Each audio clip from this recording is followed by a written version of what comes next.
আমাদের অত্যন্ত স্নেহের সন্তান এবং রাজপথে পরীক্ষিত সহযোদ্ধা শহীদ শরীফ ওসমান হাদির ইন্তেকাল আজও আমাদের ব্যথিত ও ক্ষুব্ধ করে, এমন মন্তব্য করেছেন বাংলাদেশ জামাত ইসলামের আমির ডক্টর শফিকুর রহমান।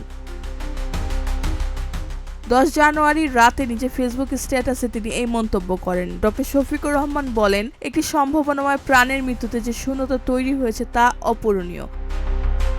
তিনি দুঃখ প্রকাশ করে বলেন, মামলার অভিযোগপত্র দাখিল হওয়া সত্ত্বেও এই বর্বরোচিত হত্যাকাণ্ডের প্রধান অভিযুক্তরা এখনও আইনের আওতার বাইরে রয়ে গেছে।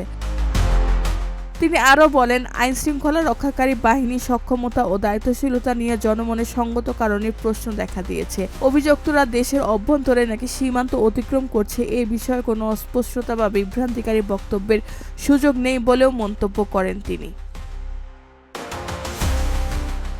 জামাতের আমির বলেন, অভিযুক্তরা যদি পার্শ্ববর্তী দেশ ভারত কিংবা অন্য কোনো দেশে অবস্থান করে থাকে তবে বাংলাদেশ সরকারের উচিত দ্বিপাক্ষিক ও আন্তর্জাতিক কূটনৈতিক পদক্ষেপের মাধ্যমে দ্রুততম সময়ে তাদের দেশে ফিরিয়ে এনে আইনের মুখোমুখি করা।